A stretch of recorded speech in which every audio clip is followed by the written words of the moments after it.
الحمدللہ رب العالمین والصلاة والسلام علی سید المرسلین اما بعد فاعوذ باللہ من الشیطان الرجیم بسم اللہ الرحمن الرحیم الصلاة والسلام علیک یا رسول اللہ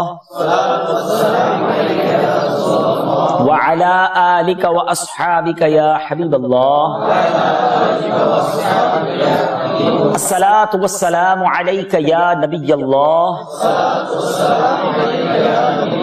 وعلی آلک واصحابک یا نور اللہ۔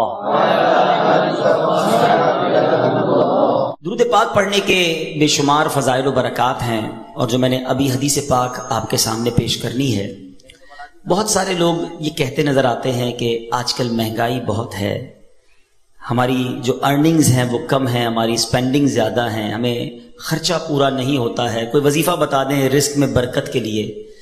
آج میں نے آپ کو وہ وظیفہ بتانا ہے کہ کسی عام آدمی سے نہیں، خود نبی پاک علیہ الصلوۃ والسلام نے ایک صحابی رسول کو یہ وظیفہ بتایا۔ غور سے سنیے، بالخصوص اگر آپ کسی وجہ سے رزق کی تنگی کا شکار ہیں، آپ کو مہنگائی ستا رہی ہے اور آپ کی ارننگز اور اسپینڈنگ میں ڈفرنس ہو گیا ہے۔ نبی پاک علیہ الصلوۃ والسلام کی بارگاہ میں ایک صحابی رسول آئے اور عرض کرتے ہیں، اس حدیث کے راوی ہیں حضرت سہل بن سعد رضی اللہ تعالیٰ عنہ۔ آپ کہتے ہیں ایک شخص نبی پاک کی بارگاہ میں حاضر ہوا، اس شخص نے پیارے آقا علیہ الصلوۃ والسلام سے یہ کمپلین کی کہ حضور پیسے پورے نہیں ہو رہے، گھر بڑا ہے، کھانے والے زیادہ ہیں، میری روزی میں تنگی ہے۔ نبی پاک نے اسے رپلائی کیا دیا؟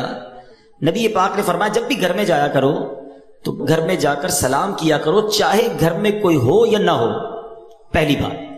پھر فرمایا اس کے بعد میری ذات پر، نبی پاک فرماتے مجھ پر درود پڑھا کرو۔ پھر تیسری بات فرمایا پھر ایک بار سورہ اخلاص پڑھ لیا کرو۔ اب میں ریپیٹ کروانا چاہوں گا، جس طرح آپ اپنے اسکول، کالج، یونیورسٹی کا سبق یاد کرتے ہیں، تھوڑا سا اس کو ریوائز کر لیں تاکہ آج یاد ہو جائے۔ 3 باتیں نبی پاک نے فرمائی۔ پہلی بات، گھر جا کر سلام کرنا ہے۔ کیا کریں گے گھر جا کر؟ کوئی ہو یا نہ ہو۔ پھر اس کے بعد آپ نے نبی پاک پر درود پڑھنا ہے، پھر سورہ اخلاص پڑھنی ہے۔ یہ 3 باتیں نبی پاک نے صحابی رسول کو بتا دی۔ اب رزلٹ کیا، ریوارڈ کیا ملا؟ اس شخص نے ایسا ہی کرنا شروع کر دیا۔ آفٹر دیٹ رزلٹ کیا ملا؟ اللہ نے اتنے رزق میں برکت ڈال دی کہ اس کے پڑوسیوں اور رشتہ داروں کو بھی وہ بانٹنے لگ گیا۔ درود پاک، سبحان اللہ، یہ ایک ایسا وظیفہ ہے کہ نہ جانے اس کے کتنے فوائد ہیں۔ آپ کو جو پرابلم ہے آپ درود پاک پڑھیں اس نیت سے، اللہ پاک اپنے کرم سے اپنے حبیب علیہ الصلوۃ والسلام کے صدقے اس پرابلم کو دور کر دیتا ہے۔ تو براہ کرم اگر میرا کوئی بھائی، میری کوئی بہن، کوئی ویور کسی طرح کی بھی رزق کی تنگی کا شکار ہے، یہ وہ وظیفہ ہے، یہ وہ فارمولا ہے جو خود نبی پاک علیہ الصلوۃ والسلام نے عطا فرمایا۔ جب بھی گھر جائیں سلام کریں، درود پاک پڑھیں، سورہ اخلاص پڑھیں۔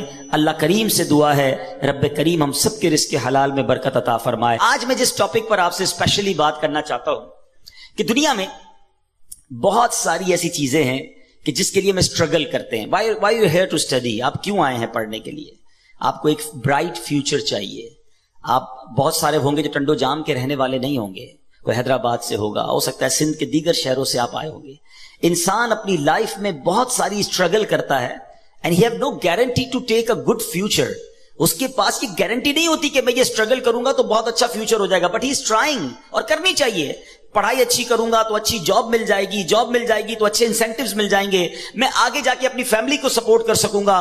لوگ ملک چھوڑ کر دوسرے ملک چلے جاتے ہیں کہ چلو فیملی یاد تو آئے گی، وطن کی یاد بھی ستائے گی، وہ کلچر، وہ آرام بھی نہیں ملے گا، مگر پھر کچھ عرصے کی محنت کے بعد وہ دن آئے گا کہ میں اپنی فیملی کو کوئی اچھا سپورٹ کر سکوں گا۔ اگر یہ سب کچھ جائز طریقے سے ہے تو یہ ٹھیک ہے، رزق حلال کمانا بھی عبادت ہے۔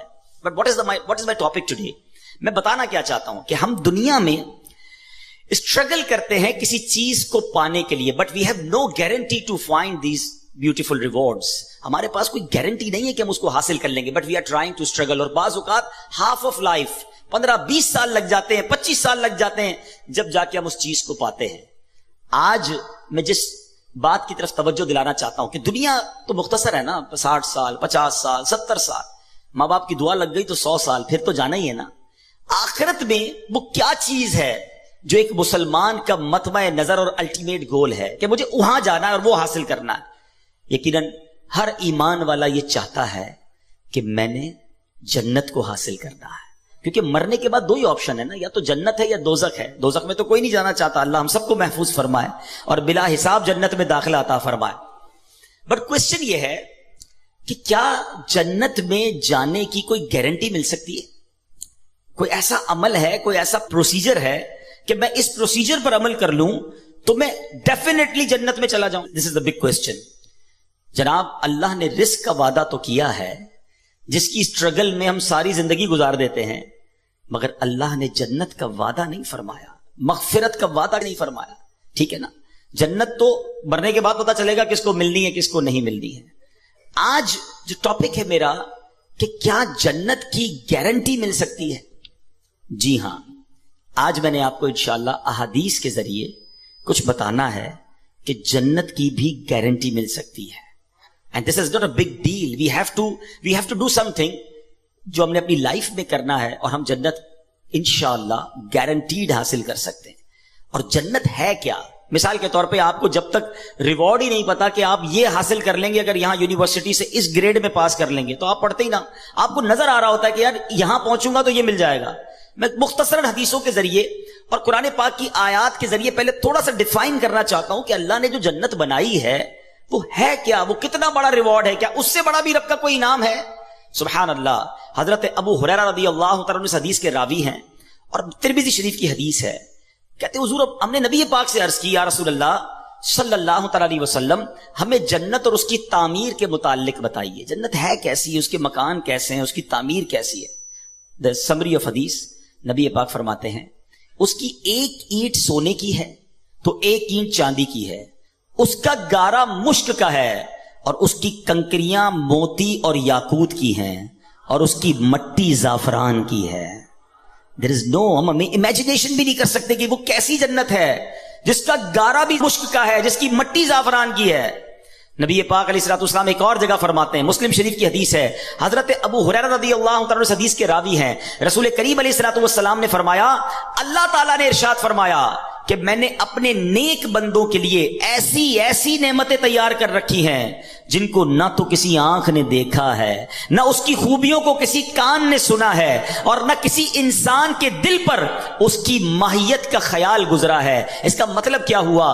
آج میں آپ کو کہوں کہ دنیا کا سب سے اچھا گھر کون سا ہے, آپ انٹرنیٹ پہ سرچ کریں گے آپ کو دنیا کا سب سے مہنگا گھر نظر آ جائے گا. You can imagine, you can see the pictures of that beautiful house. میں کہوں گا بتاؤ دنیا کی مہنگی سواری کون سی ہے, آپ جناب کسی کا پرائیویٹ جیٹ نکال کے بتا دیں گے کہ دیکھیں یہ کتنی بڑی سواری, کتنی مہنگی سواری ہے. اچھا خوراک دنیا کی کون سی سب سے اچھی ہے, آپ سرچ کر کے مہنگے سے مہنگے کھانے میرے سامنے رکھ دیں گے کہ جناب اس 5 اسٹار 7 اسٹار ہوٹل کا کھانا دنیا کا سب سے بیسٹ ہے. Because we have to chance to see those pictures. ہم پکچرز دیکھ سکتے ہیں, ہم امیجن کر سکتے ہیں کہ رب فرماتا ہے, حدیث قدسی ہے, نہ کسی آنکھ نے دیکھا, نہ کسی کان نے سنا, نہ کسی ذہن کا خیال پہنچا, ہماری امیجنیشن سے بھی بیونڈ, ہم سوچ بھی نہیں سکتے. اللہ نے وہ جنت میں نعمتیں تیار کر رکھی ہیں, تو پھر کیوں نہ جنت کی تیاری کی جائے, پھر کیوں نہ جنت کے لیے اسٹرگل کیا جائے. اب سوال یہ پیدا ہوتا ہے کہ جناب ہم یونیورسٹی سے فارغ تو ہو جائیں گے, بڑی ڈگری حاصل کر لیں گے, مگر جس پوسٹ پر جانا ہے وہاں 4 ہی پوسٹ اویلیبل ہیں, 400 اسٹوڈنٹ میں سے 4 کو سیٹ ملے گی. کیا جنت بھی ایسا ہی ہے کہ ہم ساری کوشش کر لیں, بلکہ دنیا کے سارے مسلمان کوشش کر لیں, تو کیا سلیکٹڈ سیٹس ہیں جنت میں؟ جگہ تھوڑی تو نہیں, اربوں مسلمان ہیں, کون جنت میں جائے گا؟ سبحان اللہ. سنو میرے رب کی جنت کتنی بڑی ہے. ترمذی شریف کی حدیث ہے, نبی پاک فرماتے ہیں کہ جنت میں 100 منزلیں ہیں, اور ان میں سے ہر 2 منزلوں کے درمیان اتنا فاصلہ ہے جتنا زمین اور آسمان کے درمیان فاصلہ ہے. میرے رب کی جنت بہت بڑی ہے, اس کی جنت بڑی وسیع ہے. اب سنو, یہاں دنیا میں کوئی مہنگا لباس پہن لے ہم ڈی مورلائز ہو جاتے ہیں, مگر جنتیوں کا لباس کیا ہوگا؟ قرآن کہتا ہے وہ اس میں سونے کے کنگن پہنائے جائیں گے اور سبز کپڑے قریب اور کنادیس کے پہنیں گے. جنتیوں کو جنتی لباس پہنایا جائے گا. سنو, جنتیوں کی عمریں کتنی ہوں گی؟ ہو سکتا ہے دنیا سے کوئی 70-80 سال کی عمر میں جائے, کوئی بچپن میں چلا جائے. حدیث پاک کا مضمون ہے کہ اہل جنت سے کوئی چھوٹا یا بوڑھا مر جائے گا تو اسے جنت میں 30 سال کا بنا دیا جائے گا. سارے جنتی جو ہیں وہ 30 سال کے ہوں گے. سبحان اللہ. اب جنتیوں کا کھانا کیا ہوگا؟ قرآن کہتا ہے وَفَاكِهَةٍ مِّمَّا يَتَخَيَّرُونَ وَلَحْمِ طَيْرٍ مِّمَّا يَشْتَهُونَ، اور میوے جو پسند کریں اور پرندوں کا گوشت جو چاہیں. سبحان اللہ. نبی پاک علیہ الصلوۃ والسلام فرماتے ہیں جنتیوں میں جو سب سے نچلے درجے کا جنتی ہوگا، لوئسٹ گریڈ یا کیٹیگری کا جنتی ہوگا، اس کے ساتھ 10,000 خادم کھڑے ہوں گے. سب کے ہاتھ میں 2 پیالے ہوں گے. دونوں پیالوں میں ایک سونے کا ہوگا، ایک چاندی کا ہوگا. ہر پیالے میں کھانے کی ایسی قسم ہوگی جو دوسرے میں نہ ہوگی. وہ آخر سے بھی ایسے ہی کھائے گا جیسے شروع میں کھائے گا. اس کو اس طرح سمجھیے، آپ کو بھوک لگی ہو اور بریانی آپ کو بڑی پسند ہو، آپ بریانی کا پہلی پلیٹ کھائیں گے بہت شوق سے، بڑی رغبت سے کھائیں گے. اگر دوسرا کھائیں گے تو اب پیٹ بھر چکا ہوگا، اتنی لذت نہیں آئے گی. فرمایا جنت میں بندہ جتنا کھائے گا اس کی لذت میں کمی نہ ہوگی. ہر نوالا پہلے نوالے جیسا ٹیسٹ دے رہا ہوگا. سبحان اللہ. اسی طرح جنتیوں کا مشروب کیا ہوگا؟ رب کا کلام فرماتا ہے یطوف علیہم ولدان مخلدون باکواب واباریک وکأس من معین لا یصدعون عنها ولا ينزفون. قرآن فرماتا ہے ان کے لیے گرد پھریں گے ہمیشہ رہنے والے لڑکے، کوزے اور آفتابے اور جام، اور آنکھوں کے سامنے بہتی شراب کہ اسے نہ ان کے سر میں درد ہو اور نہ ہوش میں فرق آئے. ایسی پاکیزہ شراب ہوگی جو بدہوش کرنے والی نہیں ہوگی. اے دنیا کی گندی شراب پینے والو، اے دنیا کے حرام کھانے والو، اے دنیا کی حرام روزی کما کر اپنے مہنگے لباس خریدنے والو، تھوڑا صبر کر لو، حرام سے بچا لو. اللہ نے جنتیوں کے لیے جنتی لباس، جنتی کھانے اور پاک شراب تیار کر رکھی ہے. اور سنیے، آج بڑا عجیب کلچر ہو گیا ہے، مجھے بولتے ہوئے بھی اچھا نہیں لگ رہا، مگر چونکہ ینگسٹرز بیٹھے ہیں اور شیطان زیادہ حملہ آور ہوتا ہے. آج مرد و عورت کے جو معاملات ہیں، آج جس طرح بے پردگی اور بے حیائی بڑھتی جا رہی ہے، آج اپنے نفس کے لیے حرام کی طرف جو لوگ جا رہے ہیں، خدا کے واسطے حرام عورتوں کی طرف، برے کاموں کی طرف، بے حیائی کی طرف نہ جاؤ. اللہ تبارک و تعالیٰ نے جنت میں حوریں تیار کر رکھی ہیں، اور وہ حوریں ایسی ہیں کہ دنیا میں کوئی اس کا مماثل اور کوئی اس کا مقابل نہیں ہے. نبی پاک علیہ الصلوۃ والسلام فرماتے ہیں اگر کوئی جنتی حور زمین کی طرف جھانکے تو آسمان سے زمین تک روشن ہو جائے، اور ساری فضا زمین سے آسمان تک خوشبو سے معطر ہو جائے، اور اس کے سر کی اوڑھنی جو جنتی حور دوپٹہ پہنتی ہے وہ دنیا و ما فیہا، جو کچھ ہے ان سب سے بہتر ہے. یہ میں نے ایک چھوٹا سا بڑا بریف انٹروڈکشن آپ کو جنت کا دیا ہے. خدا کی قسم اگر جنت کی باتیں پڑھیں، جنت کے بارے میں ڈیٹیل سے سنیں تو ابھی بندے کا جی چاہتا ہے پھر اس دنیا میں کیا رکھا ہے. اے اللہ ایمان اور عافیت کے ساتھ مدینے والی موت دے دے اور اپنی جنت میں جلدی ہمیں بلا حساب داخلہ عطا فرما دے. تو بہرحال یہ ہے وہ جنت. اب آتے ہیں what is the guarantee to enter in paradise? Is there any formula to get in paradise? کوئی طریقہ ہے کہ ہم جنت میں گارنٹیڈ چلے جائیں؟ جی ہاں. گارنٹی دینے والی ذات کون ہے؟ وہ ذات ہے جس کو رب نے اپنے خزانوں کا مالک بنایا ہے. اللہ کے حبیب جناب رحمت للعالمین صلی اللہ تعالی علیہ وسلم کی اب میں نے آپ کو حدیث سنانی ہے، اور یہ حدیث بخاری شریف کی حدیث ہے. نبی پاک فرماتے ہیں، حدیث پاک کا مضمون سمری آف حدیث، جو مجھے 2 چیزوں کی گارنٹی دے دے میں اسے جنت کی گارنٹی دیتا ہوں. اس کا مطلب کیا ہوا؟ there is no big list. تو بہت بڑی لسٹ نہیں ہے.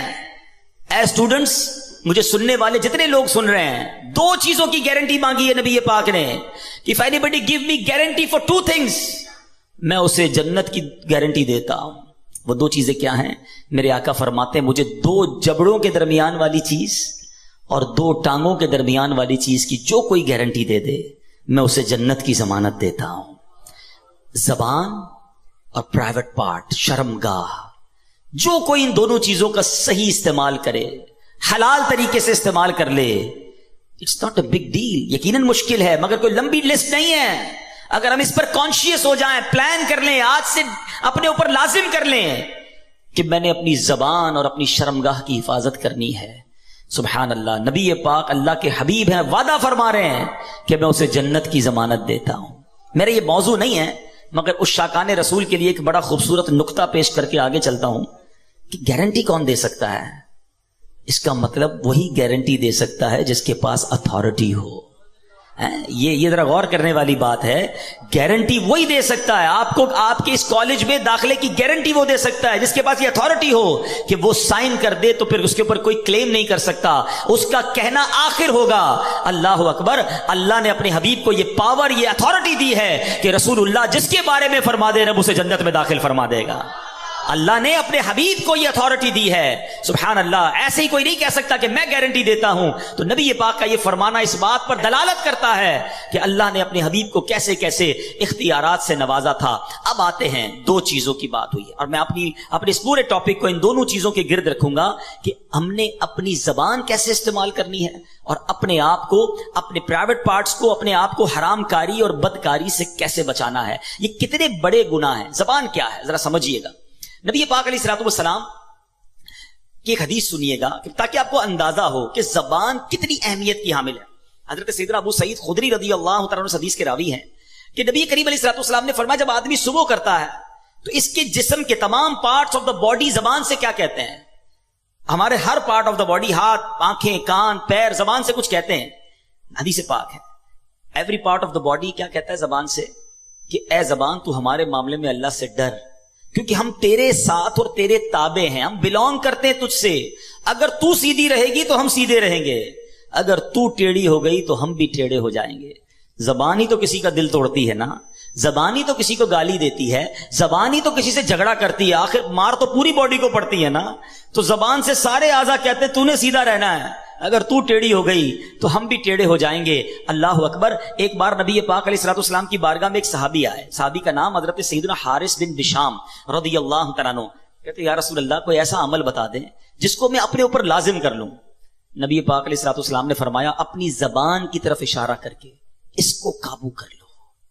آپ سوچئے میرے آقا علیہ الصلوۃ والسلام کے نزدیک زبان کی کتنی امپورٹنس تھی, اور یہ زبان بندے کو کہاں پہنچا سکتی ہے, جنت میں پہنچا سکتی ہے, اور یہی زبان بندے کو دوزخ میں پہنچا سکتی ہے. Please try to understand the importance of ٹنگ.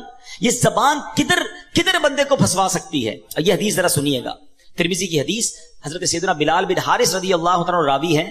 کتنے پیارے آقا علیہ الصلوۃ والسلام فرماتے بندہ زبان سے بھلائی کا ایک کلمہ نکالتا ہے, ایک جملہ بھلائی کا نکالتا ہے, حالانکہ وہ اس کی قدر و قیمت نہیں جانتا, اس کے باعث اللہ تعالیٰ اس کے لیے اپنی رضامندی لکھ دیتا ہے. زندگی میں کوئی ایسا اچھا جملہ نکل جاتا ہے کہ اللہ اس سے اتنا راضی ہو جاتا ہے کہ سبحان اللہ اس کے لیے رضامندی لکھ دیتا ہے. آقا آگے حدیث میں فرماتے ہیں اور بے شک ایک بندہ اپنی زبان سے ایک برا کلمہ نکالتا ہے اور وہ اس کی حقیقت نہیں جانتا, اللہ عز و جل اس کی بنا پر اس کے لیے قیامت تک کے لیے اپنی ناراضگی لکھ دیتا ہے. آج بولتے ہوئے سوچتا کون ہے کہ میں کیا بول رہا ہوں, کیسے بول رہا ہوں. جو منہ میں آیا وہ بولنا ہے, جیسے آیا ویسے بولنا ہے.